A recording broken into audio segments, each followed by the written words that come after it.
Hello, hello, hello, ladies and gentlemen, boys and girls. Welcome to VUX World, where I've finally managed to come on and leave the music in the background. Finally, hopefully that's coming through to you. It's certainly coming through for me. That's good. Cool. So, hello, ladies and gentlemen, boys and girls. Welcome to VUX World. I'm your host, as always, Kane Sims, and today we have an epic episode coming to you with Brad Cleveland, who is one of the literally leading experts in customer experience, customer service, and leadership. He's worked all over the world, across America, Australia, Canada, with government organizations, large financial institutions, even Apple included in there as well. He's an author, a couple of books, which I'm sure we'll get into some, Leading the Customer Experience, the most recent one, and Contact Center Management on Fast Forward, Succeeding in the New Era of Customer Experience, which is going to be what we're going to discuss today. And before we do that, I'd like to give a quick shout out to our presenting sponsor, Deepgram. Deepgram is industry leading speech recognition technologies so that anybody working on any kind of voice technology, voice assistants, voice bots, things like that, whether it's in your call center, on devices, in apps, on websites, wherever you are working on those voice assistants, Deepgram is basically a place to start for your speech recognition without a shadow of a doubt. Immense speed, which means that you're not waiting and delaying while a speech recognition is processing. It's incredibly high accuracy so that you can feed accurate data into your NLU models. You can retrain it as well based on your specific industry domains or specific industry use cases and jargon and all that kind of stuff. So do check it out, deepgram.com/VUX World.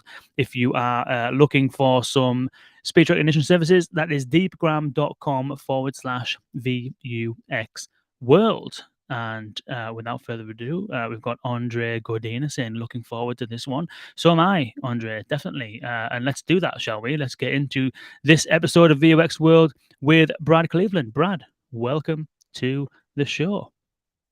Hey, hi, Kane. Thank you so much. It's really a privilege to be part of things. And I love the podcast, by the way, the case studies and the great content. I've learned a ton. So to be invited to help out today is just terrific. Thank you.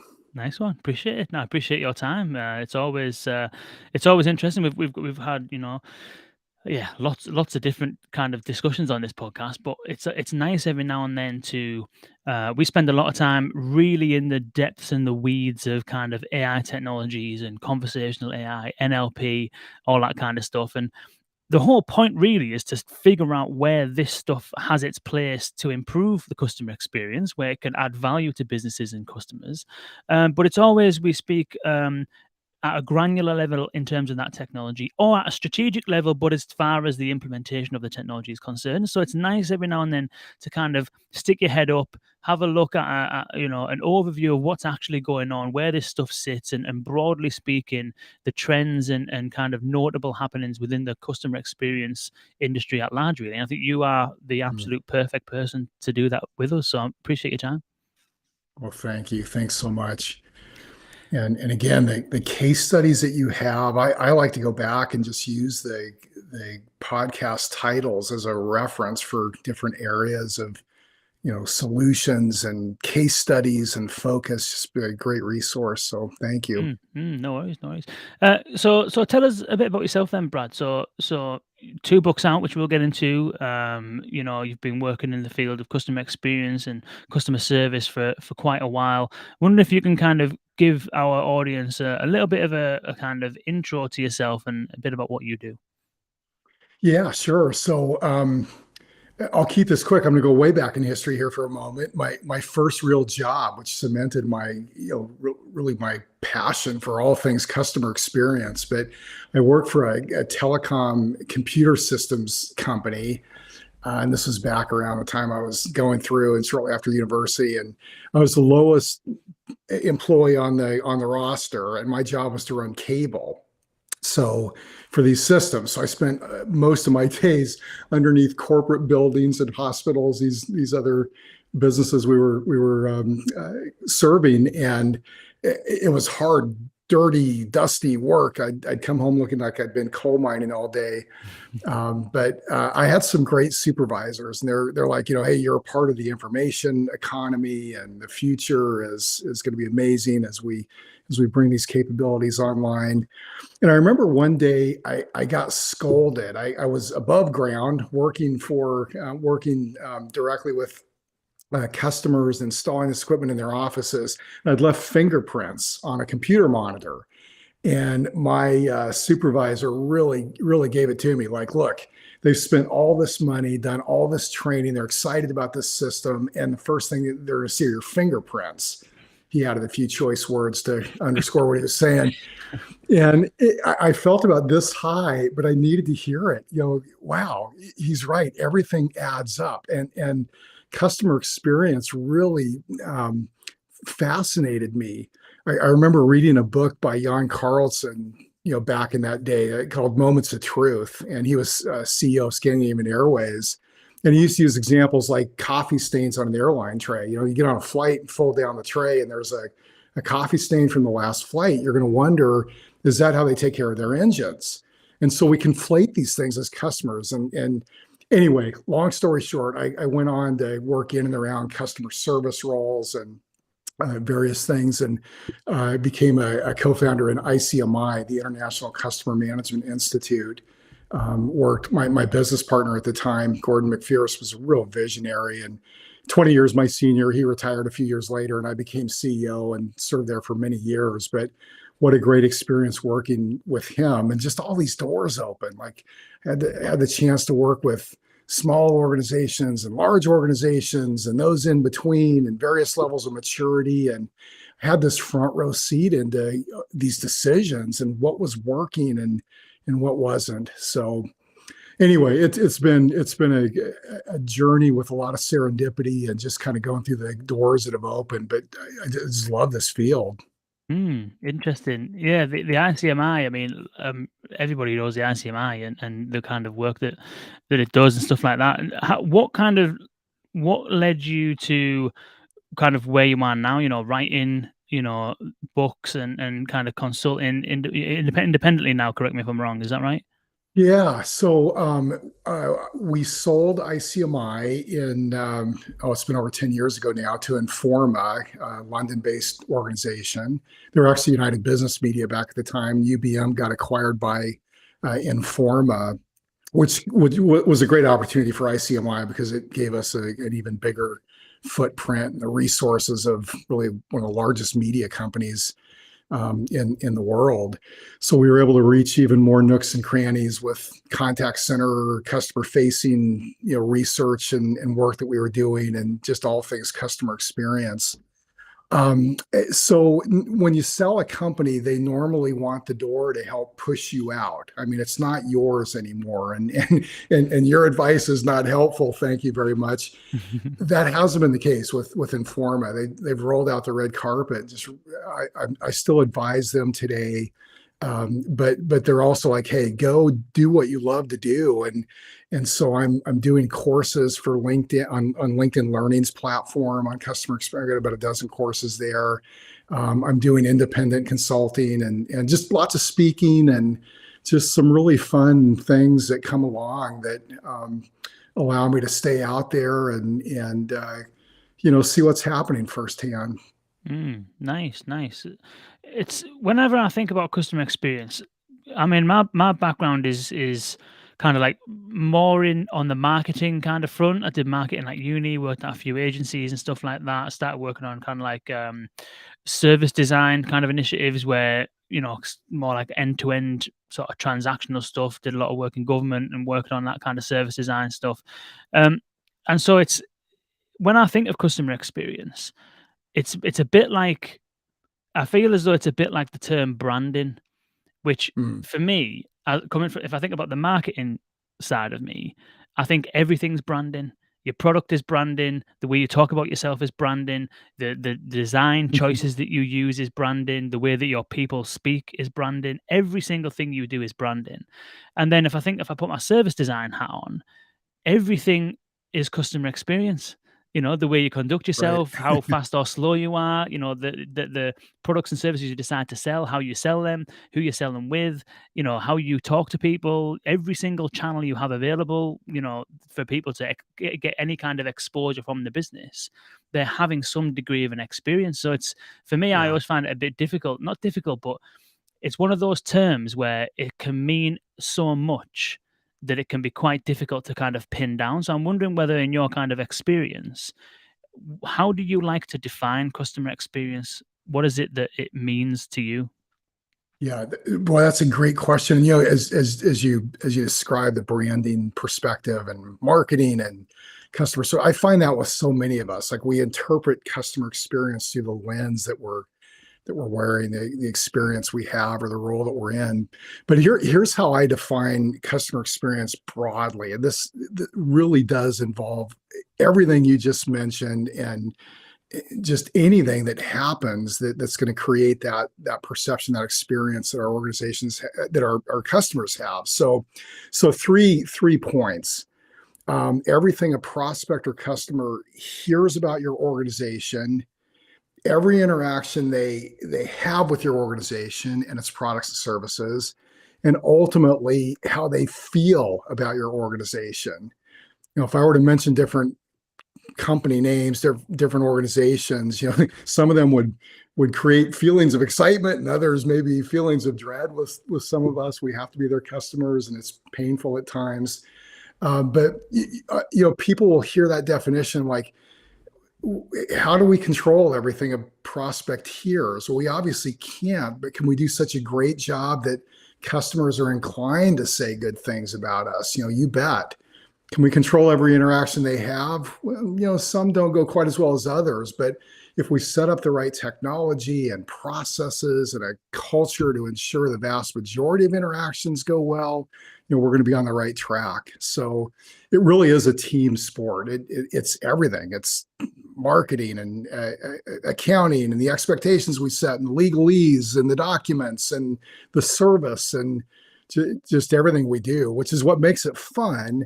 And also, there's a little danger. Some just throw their hands up and say, "Well, I don't lead the whole thing, so I'm out, or I'll do what I can in my little bit." No, we've got to be intentional and press in as a team and really help each other out to get this right. Mm. And for some companies, focusing on customer experience and trying to shape what people hear, trying to be methodical and purposeful about how people experience the business. For some companies, it kind of is almost like either second nature or is their actual nature. If you think about a company like Uber, for example, built with the sole purpose of providing a good customer experience, otherwise people wouldn't use it, kind of thing. A lot of companies these days are actually built on having fantastic customer experience. I can think of Monzo Bank, for example, Starling Bank, and a couple of those like digital native banks that have been built on the internet, digital first. Customer experience is the single most important thing that they kind of focus on. For other companies, you mentioned there some companies that don't make us feel that good. Some companies that have monopolies. You can think of the telco industry, for example, where there's few players that have most of the market. Government is a real example. I know you've worked with some government agencies in the past. Government where people have to use their services. It's not a choice. If you need a passport, you need to tax your car, you need a driving license, you have to use the government services. There's nothing else you can do about it. And I suppose there's other industries as well that might be similar. Healthcare in the UK certainly is very much like that. And so I'm wondering, from your experience in those areas where an industry or a business isn't kind of customer experience first and doesn't really have the same kind of incentives as some others where customer experience is the differentiator, how do you like to talk about the importance of it to those kind of companies, like for government agencies, healthcare bodies, those kind of companies where they or telco, there is a more monopolistic kind of arrangement? Why Yeah. should those kind of companies focus on customer experience? Yeah, boy, that's a great question. A big part of the answer is that customer experience isn't just delivering benefits for our customers. It has a huge impact on our employees. And our customers experience us once for short period of time, more than once. They're ongoing customers, but they experience us in bits and pieces as we serve them and are part of their lives. But those of us in the middle of it, we're in the middle of it every day. I mean, every hour of every day. So, yeah, a large government agency that we've worked with has been going through this huge turnaround, and they really didn't have a good vision. They are a monopoly. You have to use their service, but they came up with a vision that to make government services simple so that people can get on with their lives. Make government services simple so people can get on with their lives. And I love that because it puts the focus on the customer. It gives me, if I'm an employee of theirs, it gives me a sense of purpose. Whatever my role is, how are we making things simple for our customers so that they can get on with their lives? Puts the focus in the right place. And who's going to win when we do that? Our customers, but all of us. I mean, our processes are going to have to be aligned. Our culture is going to have to be aligned. And it's just a way better, way more fun environment to work in. We really see what difference we're making and have that sense of purpose. So everybody wins. I think that's a big part of that, the answer to that puzzle. Interesting. There's, as I said, some companies it comes kind of more natural to, and you can see customer experience, that the concept of customer experience has its kind of tentacles in almost everything that you do. You mentioned their internal staff and stuff like that, being customer focused, giving them a purpose, making them kind of rooted in the ethos of the company and all that kind of stuff. It's it's interesting how when we talk about customer experience, a lot of the time the conversation comes around to the call centers, whereas there's a lot more stuff that companies do and all that kind of stuff that impacts customer experience. I'm wondering why, in your mind, does the call center or contact center kind of take up so much space in our brain when we think about customer experience? Yeah. It's all that stuff that the company does that isn't so visible that creates all that work in the contact center, the cynic might say. But it's a really good point. I mean, contact centers are so visible, so forward thinking. And what do we do the first time we have an issue?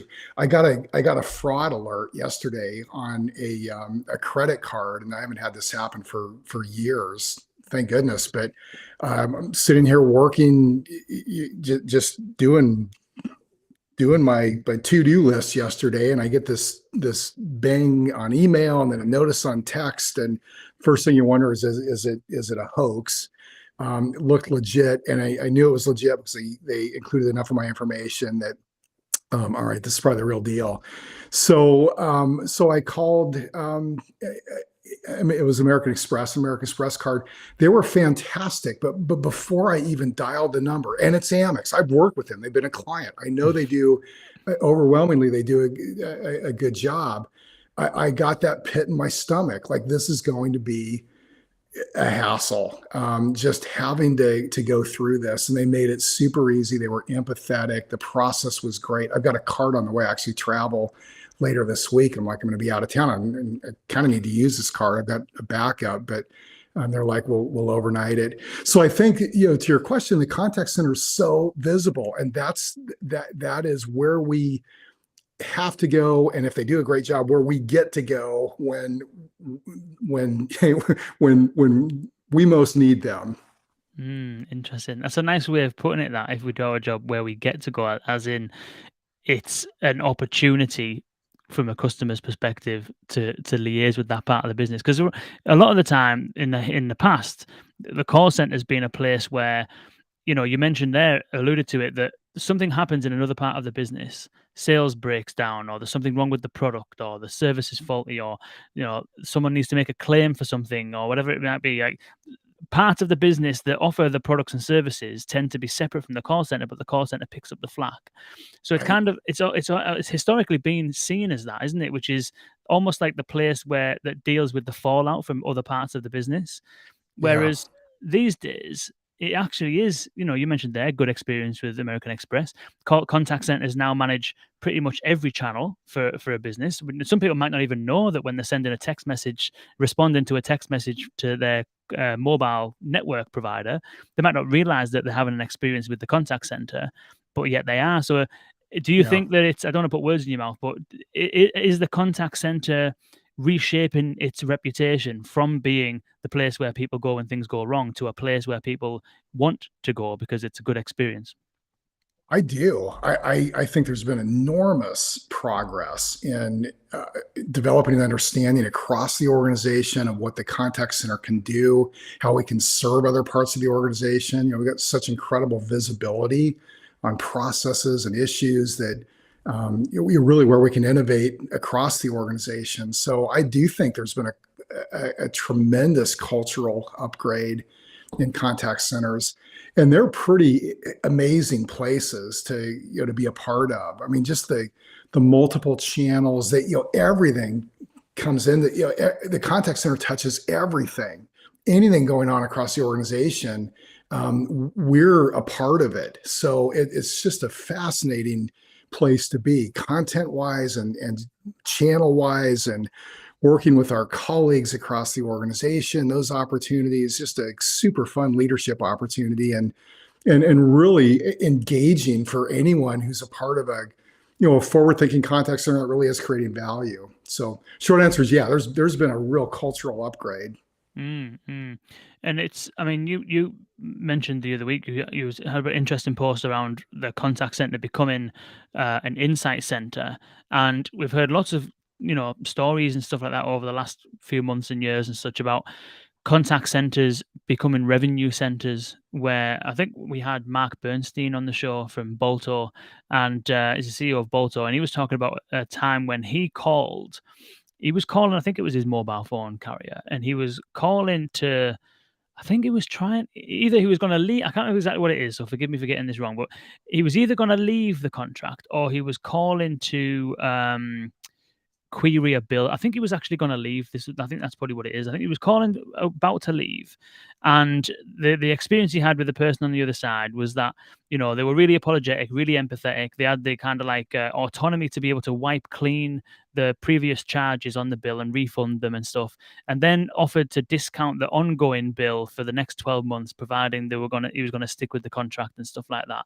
And so it's kind of like taking a bad situation, turning it into a positive for the customer, but then at the end the person who he was speaking to said, "Oh, and by the way, we're doing a different deal on new lines. So if you want to take out a different contract with us, we're doing a really good deal on those now," and explained the deal and stuff like that. Anyway, it just so happened that Mark was interested because he was thinking about getting a contract for his wife and putting them on the same contract.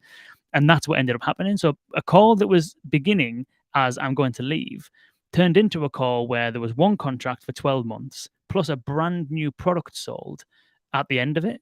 And so it's not this place necessarily where customers go to complain. It's becoming the place where it's a revenue generating part of the business as well. I wonder if you can kind of shed a bit of light on your observations in how the contact center has changed and evolved over the last few years.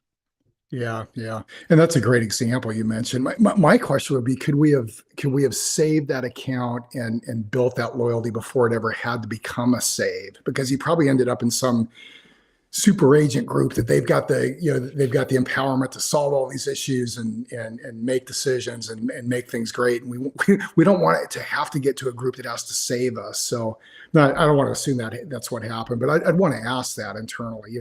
What can we do to keep Mark from getting to that point in the first place? Because it was risky. We could have lost him. Mm. But yeah, the contact center's been involved so much more in cross-functional value. And just one simple example, we did some work for a consumer products company that they have their contact information on the side of every product. You would recognize them in grocery stores, and just these are commodities, right? $5 and $12 and $20 items, and pounds, marks, whatever the case may be, depending on where they are.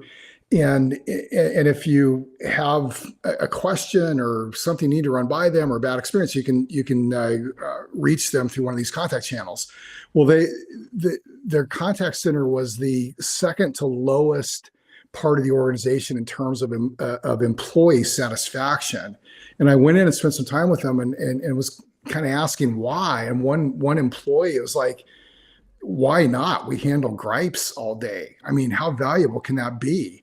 I'm like, well, why are you here then? It's like I get my foot in the door, go get a real job as soon as I can. I mean, just this awful stereotype. So we sat down and kind of kicked this around with some of their employees. Like, this is a huge opportunity. How can you make this more valuable? And one of the things they came up with is, what can we learn from these interactions? And they discovered and they didn't have the latest systems or anything at the time. They were just using what they had, just basic call types. And some coding they were doing. They learned that 11% of the contacts in one of their spray cleaning products was because the childproof cap was hard to remove. So you'd buy it, take it home, and force it off, and all too often you'd shear off the spray nozzle. So most customers would throw it away, don't buy that brand again. Thank goodness for those few percentage-wise who reached out and said, hey, I just wasted this money.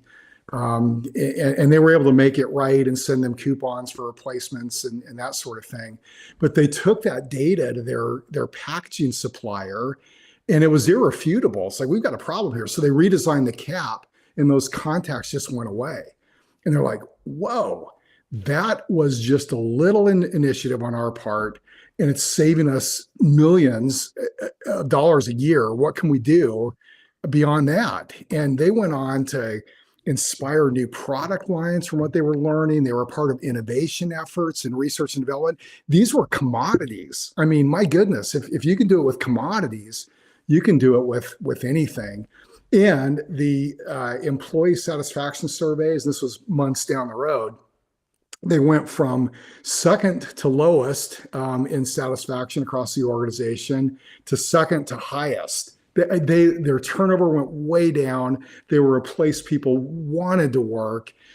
They had their employees involved in these cross-functional initiatives, and they were enjoying learning about these other areas and how to support them. It was just an amazing turnaround. So that, again, if a consumer products company can create that kind of value, anyone can. Think how you're impacting your customers and their lives. Mm-hmm. It's interesting because so in the natural language processing field and AI space, the contact center obviously is getting a hell of a lot of attention because, as you've mentioned, multiple different channels all coming into one place. Every one of those challenges is conversational in nature, either voice or text. And so the ability for natural language processing to do its job in that area is huge. And that instance that you just gave there around using the data that's within the conversations that you're having to inform the business. And there's another really good case study very similar to that from Comwave. I've referenced this a few times on the podcast because it's a fantastic one, where Penny, Comwave's assistant, was sitting in the call center taking calls, and it was all around kind of like modem, rebooting modems, raising support tickets, stuff like that. Anyway, they noticed that they were receiving a whole load of calls about modems and routers going down in a specific geography. And that was escalated to the another team in a different space, support team or what have you, and they realized that actually the whole internet provision to that certain part was completely gone down. And so the customers talking to this AI assistant, raising a query, was able to inform the business that they had an actual problem that they had to go and fix. And then they went ahead and obviously got it fixed. And so it's interesting how the role of technology in this space is kind of evolving. I wonder if you've got kind of any comments on specifically some of the kind of NLP based technologies that you've observed, and then maybe we can get onto some broader trends as well. Yeah, that's a great point. The technology. So what this consumer products company was doing with this very rudimentary data. Imagine the data that we have in most contact centers, and the tools that allow us to, analytics and capabilities that allow us to really understand what that information is trying to tell us. It's just fantastic. There's a comment in chat. Unfortunately, call center employees are the lowest paid employees at the company. That could be the case. Does that make sense anymore? Because when technology really helps us offload processes that we'd otherwise have to handle, mitigate things that would otherwise be manual processes, we're left with, on the human side, the most complex or emotionally sensitive interactions. So are these entry-level jobs? I mean, that's something something to ask. And what we're seeing is a pay upgrade and a real boost in the perception of the kind of employee that we need. But they also need to understand these technology capabilities and how customers are interfacing with them as a part of the process, and what they can do for us in terms of capturing this information. So yeah, it is really exciting what's happening with AI capabilities across the board, from self-service to authentication to analytics tools that really help us understand that information, to the kinds of complementary apps that are sitting alongside of agents and helping us add this and pull this information in and work this and drop it into this screen. And when you sit next to a contact center agent, you see all of these opportunities, and those who are really beginning to embed AI into these processes and other capabilities are seeing this tremendous results. Definitely. Thank you. I didn't come. It didn't come up on here when I played the comment. But the comment was from Laurie McCool. Thank you, Laurie, for the comment. Um, and so it's interesting, that, isn't it? You mentioned there around call center staff being potentially the lowest paid out of the whole organization. Yet at the same time, there was a really interesting article. I think it was something like, is it the Contact Center Collective or something like that? I might be getting that wrong, but there was an article about how um, call center jobs are no longer entry level jobs. And there was a really good argument in there, which was around how, you know, when you're working in the call center, you need to have real kind of incredible levels of empathy. You need to be able to really actually troubleshoot and figure out what's actually gone wrong with somebody. So you need to have a knowledge of the business processes and knowledge of the products, knowledge of the service. Then you need to have knowledge of all the different systems that you're using, from the phone system to the CRM to other line of business systems, and potentially be able to use a number of those different systems at any one time to resolve different queries. Then you need to be able to understand what actually to do next about it and all this. And then you need to be pleasant at the same time, never really get kind of like caught off guard, keep your composure. So you need to understand technology, you need to understand people, and you need to understand the business. And yet it's an entry level position. And then plus add on the AI side of things. So now call center agents are AI trainers and stuff like that. And it's like, it almost seems like it's probably one of the most multi-skilled roles that you can get. Isn't it? I am smiling. I am laughing because I will say the same thing. You said it better than I do in workshops with execs. I mean, if we were to drop in from Mars and start all over here, or just take a look around at what we've got today, and all the things you just described so well, would these be entry level jobs? These are some of the most demanding and interesting roles that we can find across the organization. And I think the key for us from an executive decision level is to ensure that we are creating that strategic value. There's no such thing as just a low level, entry level contact center that's very effective out there. That's just you just can't run an environment that way and expect it to work with today's multi-channel environment and customer demands and everything. So we've got to step up to the plate. We've got to put the right people in place. We've got to give them the empowerment, the tools, the processes to support them and to support great experiences. But that means we need to create value, because it's an investment. We can't do it on the cheap, but it's just a huge payoff, an amazing ROI if we do it right. So it's a very different mindset than deep history if you look at the stereotypes in contact centers.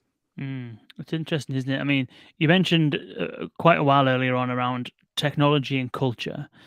And the culture side of things is an interesting one, because if an exec or a senior leader responsible for this part of the business or another part of the business that's being asked to invest in this part of the business, um, you've got a whole load of history and a whole load of kind of baggage to deal with, basically, which is that, as we've said, traditionally it's been a place which is more about cost cutting than it is investment, and it's been more a place that's all around cheap labor rather than a skill, like viewing it as a skilled workforce.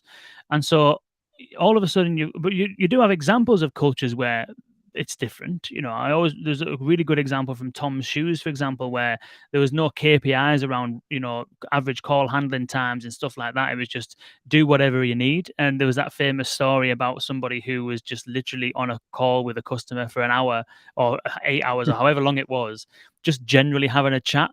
And all that kind of stuff. And a good one from, I think, 1-800-Flowers or 800-Flowers, whatever it is, where somebody made a complaint about flowers not turning up on time, and it was a really special occasion. It was someone's birthday, and the flowers didn't arrive and all that kind of stuff. And then the flower company basically sent a massive bouquet afterwards with a big thank you and gave them free flowers for 12 months or something like that. Really good examples where doing something that's counterculture has really good effects, yet there is real ingrained cultural expectations around what a contact center is and how it works. And so when you're working with those executives, how do you begin to change that culture from this is a place that's all about cost cutting and unskilled labor to this is actually a place that is absolutely pivotal for the organization and is a real value generator? How do you Yeah, have that well, that's conversation? that's a really great question, and I'll tell you what, I've learned the kind of the hard way that I can sit in an executive boardroom or in an office somewhere and talk forever, and that might have a little impact, but the biggest impact comes from uh, getting them into the contact center. Let's just go watch what happens and sit there and listen, and double jack, listen to those interactions, have that person handling the interaction explain why this is happening, what we need to do, and how we fix it. And eyes just get open so fast. So get them into the contact center to take a look at it, whatever it takes. Take them out to lunch, whatever, to get them in there. And you mentioned at the top of the hour organizations that are starting from scratch, and that can be a helpful way to think about this. If we were to just start our organization from scratch today, how would we design it? What would the tech look like? What would these job roles look like? And often the hardest part to getting there where we'd want to be is the cultural part, and that doesn't have to be enormously hard. It takes focus, and it takes intentionality, and it takes commitment. We can't just say we're going to do something and then not support it in everyday jobs. But it's the cultural part that's so key. So, an interesting story. Did some work with Vanguard, the Vanguard Group over the years. It's now the largest mutual fund investment company in the States. And back when they were a much smaller organization, their founder and CEO, John C. Bogle, who's recently passed away, just a tremendous leader in the financial world. He would handle customer calls. He made that a culture in their organization. And you'd see him in their contact center handling contacts, and he wasn't great at it because he didn't do it all the time, and they had to route the simplest calls to him.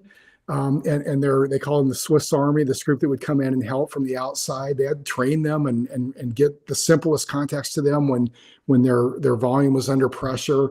And he would dig in and do as good of a job as he could, but he'd get complaints now and then, like, may I speak to your supervisor? And he wasn't about to say, "Oh, I'm the chairman of the board and the founder," but the cultural implications and messaging, and him being there, and others being there and helping out, saying this is the most important thing we can do is to be there for our customers, was just huge. And that sparked a turnaround that really impacted the rest of the organization, and what led to so much growth and positive goodwill.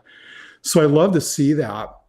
I'll tell you one more quick story, and this just happened recently. And I hope this is encouraging. But did some work for a beauty supply company, large beauty supply company, and their contact center, which was my area of focus in this consulting project, was they were pulling their hair out from these misses on the part of the warehouse, orders not showing up, and the wrong thing showing up, and just blocking and tackling stuff, simple stuff. and the warehouse kept coming up. And boy, the warehouse, that was where the bad stuff was happening, right? So I got their permission. I go talk to them, and they said sure. And it was a different city.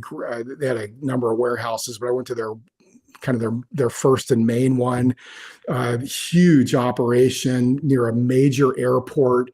It's hard to find all these buildings that are so huge and behind a chain link fence. And I go through layers of security, and I go back in there and met in the warehouse director's office. So it was a very small office. He spent most of his time out on the floor.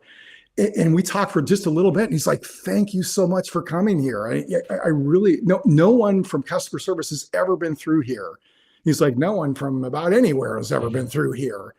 And we came up with stuff on a chalkboard in his office that were some simple improvements, just some misses. And I'm sitting there thinking, they don't need me for this. You don't need a consultant for that.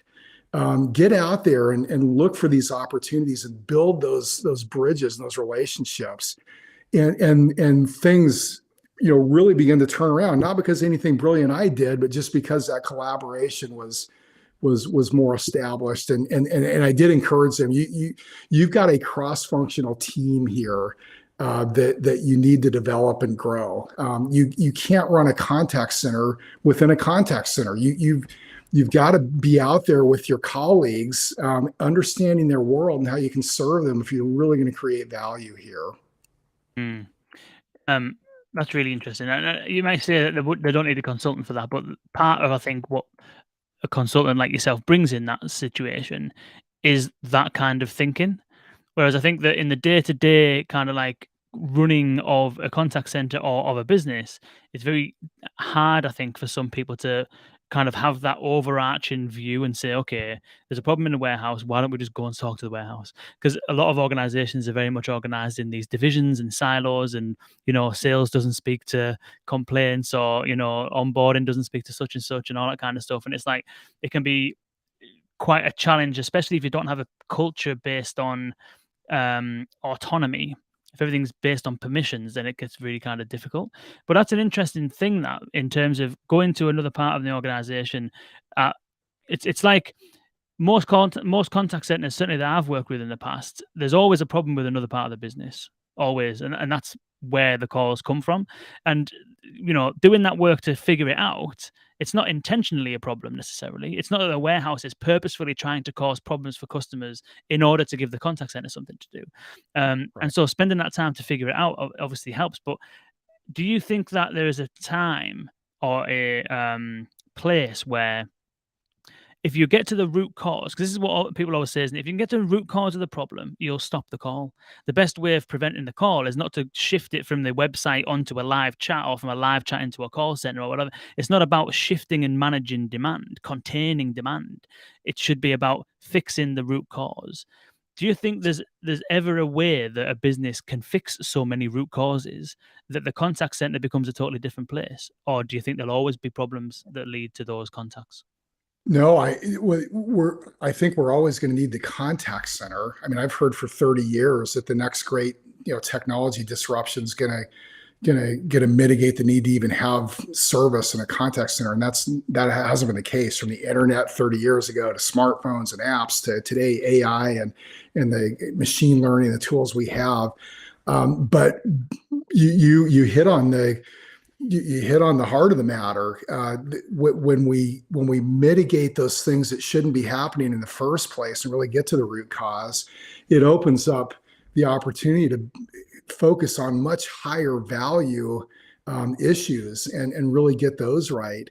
There's so much pent up demand right now in most contact centers, especially the last couple of years with the great resignation and the supply chain issues and all the challenges that many are just want to survive today to live today to fight another day and get through today, and we have to be intentional and step back and really look for those opportunities to get at the root cause. And yeah, the cheapest contact isn't one that's handled by AI or some machine. It's one that never happens because it didn't need to happen in the first place. and we resolve that, and that lets us focus on things that are much more interesting and much more engaging for our teams doing this work. Interesting, interesting. There's a really good story. The best, not the best, but the closest example I've seen. It's not necessarily a contact center that isn't needed, but it's the closing down of certain channels. Like people think that like you'll always need the call center. You'll always need a line for people to call and stuff like that. And so the other channels like the chat on the website or the SMS or the social messaging, they're the kind of optional ones. But the call center is where the you can't really do anything with that because that's always going to be there. But we had Charles Guth, who's the customer services manager at Decathlon, on the show a few weeks back. And what happened is, uh, because of COVID, everything obviously went online. Decathlon, largely, it was online, but it was largely a physical retailer with physical environments, bricks and mortar. Was doing some online sales, but nothing quite to what it is now because COVID drove all of that demand online. And what was happening because they were selling more, they were getting more complaints, and so they literally couldn't handle the amount of not complaints necessarily, but contacts. So they shut the call center because it was like this is just completely terrible. Like we this is like we may as well just not answer calls. Basically, they diverted everything to social media messaging where they could have an asynchronous relationship rather than need to respond in real time. Then they started investing in automation, conversational automation, conversational AI, to the point where Facebook Messenger, Google My Business, and WhatsApp began to take on in an automated way began to take an increasing amount of contact to the point where they haven't actually reopened their call center. And so, which is a real one is a brave move anyway. But two, the fact that it's actually working is really surprising. I wonder if you've got any other kind of examples of some of this stuff that's like you wouldn't necessarily forecast it. You might not even recommend it if you were kind of given that project tomorrow. But things that are happening, trends that are occurring that are, you know, notable in your eyes. No, it doesn't have to be to do with AI automation, but just generally in the contact center. What are some of the things that you've noticed, like where things are happening that you wouldn't have forecast, and things that you might see more of as well in future? Yeah, well, that's an interesting case study, and one of the things we're seeing generally is that if you give customers their choice in channels and they've got that comfort level, if there's a backstop there, they're more used to they're more willing to try automation and other channels. We see this with some of the large tech companies.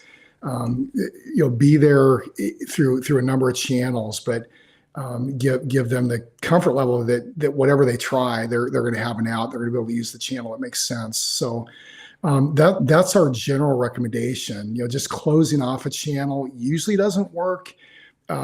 Really interesting to see and I've seen some of the best organizations out there run into seasons where they just can't handle the workload.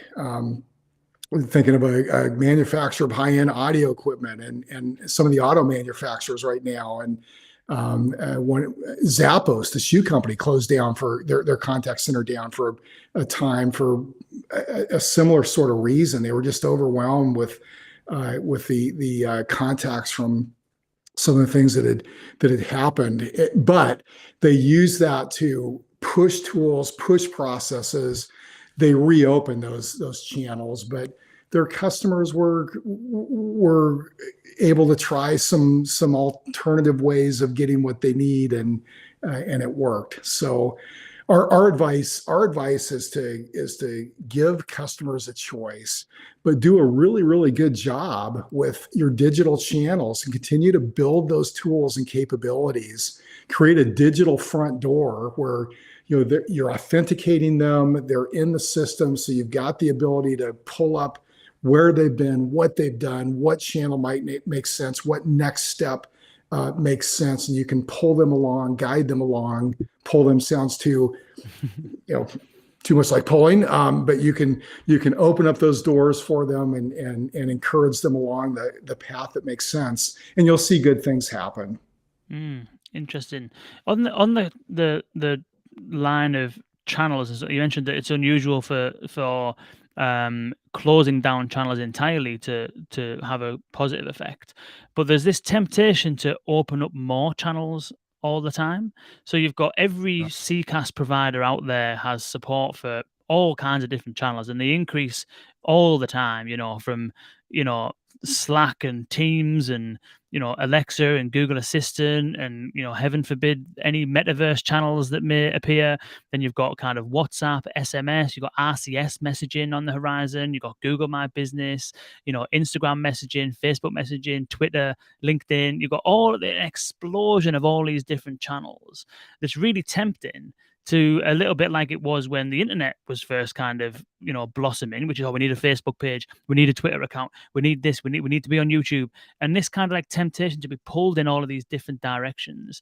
What's your kind of advice about the balance between opening up on every channel and giving all of that the attention that it deserves in order to be as customer focused and as kind of like giving people as many options as they can, Yeah. versus being able to manage that? Really, that's a really good question. And in addition to all those channels, on the operations side, we're making sometimes short-term decisions on how to handle them. So, Kane, you're pretty good at chat. We're gonna put you in that group, and Brad, you're okay at this channel, so we'll put you over there. And so we've got this slicing and dicing in our operation, in part because of all the slicing and dicing and options and channels. So now we end up with this ball of yarn. I mean, it can be a mess, and it is. If we don't get our arms around it, it can be a mess. And that's why customers run in. It's one of the reasons customers run into what they do. And make mainstream news stories and have posts go viral and all that. They run into a mess. No bad guy, just a mess. So the tool that we always recommend, and this sounds, I don't know, this sounds too technical or something, but strongly advise that you have to go this route, is to develop a customer access strategy. You've got to get your arms around, starting at the top. Who are your customers, and what kind of needs will they have? And that should drive everything then. What channels make sense, or today, what combination of channels makes sense? They start out in one and may end up in another, but what combination works the best? What kind of service levels do we want to establish for wait times? What kind of technology tools and agents do we need? Employee skills do we need to handle that work? You've got to start with the customer. There are 10 components to a customer access strategy, and I sure won't try to rattle them all off, but in fact, you can go to my website. There's no gate or anything. It's there in the resources area of my website. These 10 areas of customer access strategy. Grab that. It's just a free guide that we posted there, and go through that with your team.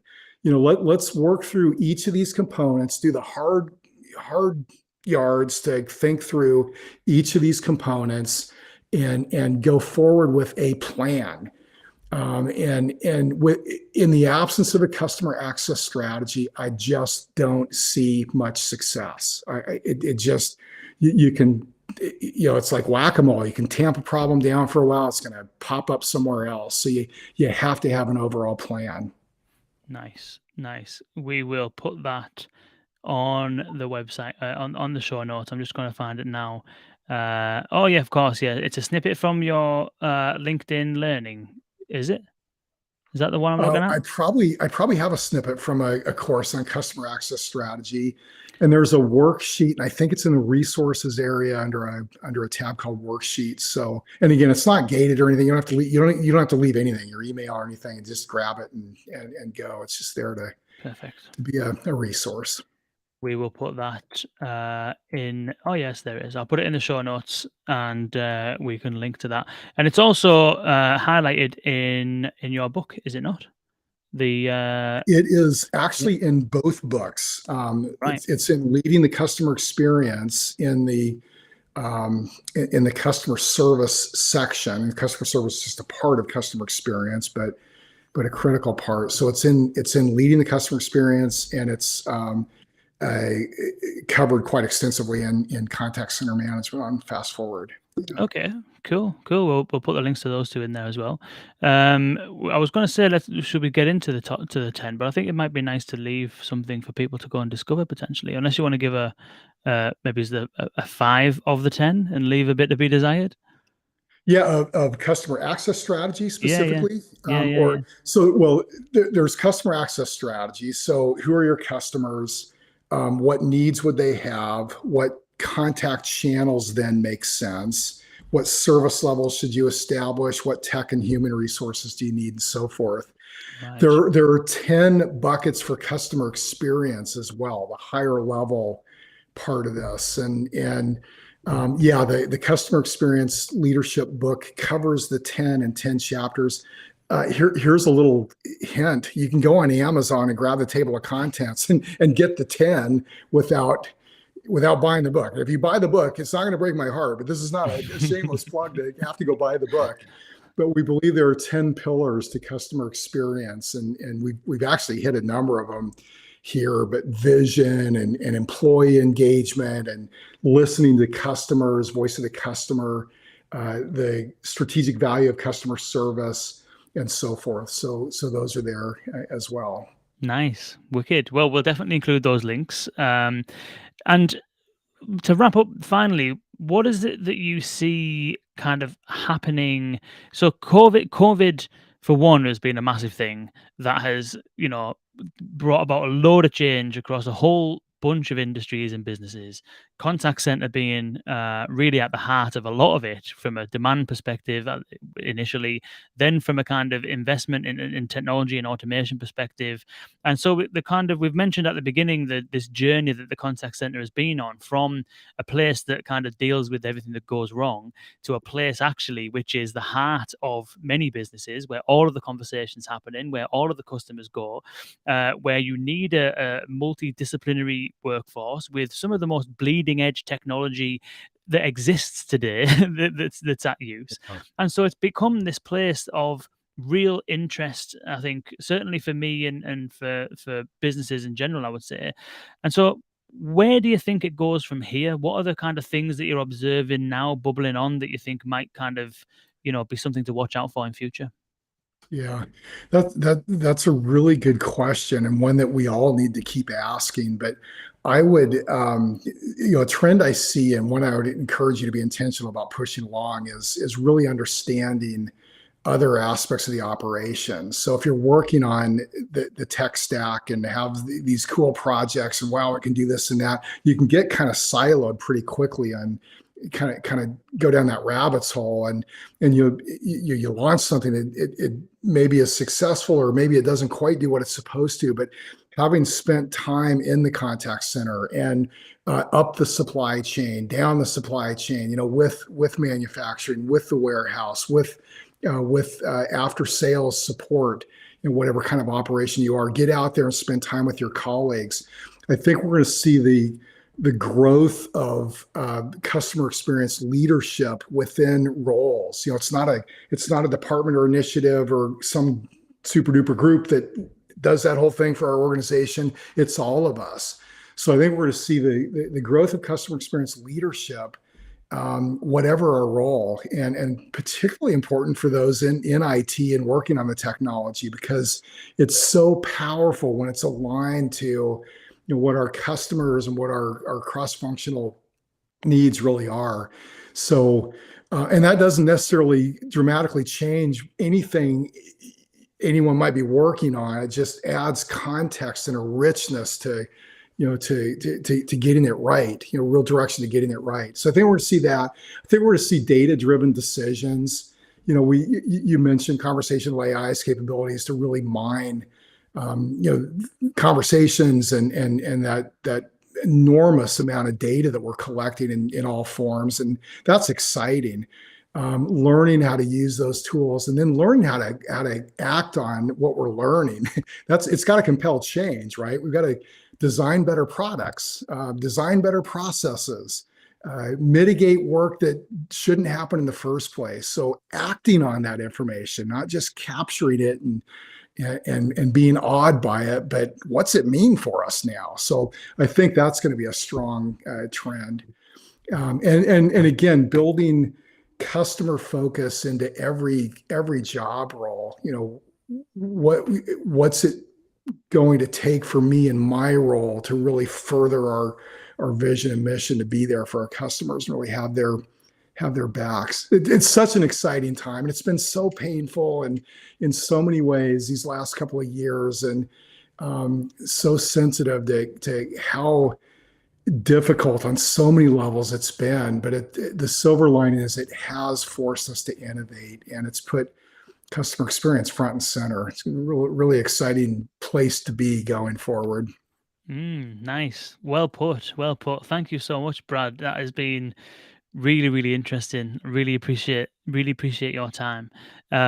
Boys and girls, ladies and gentlemen, you can find Brad's book, Leading the Customer Experience, and also the second one, which I've got here, Contact Center Management on Fast Forward. I'll put both the links in the show notes, as well as the link to the guide that we've been talking about for the customer access strategy.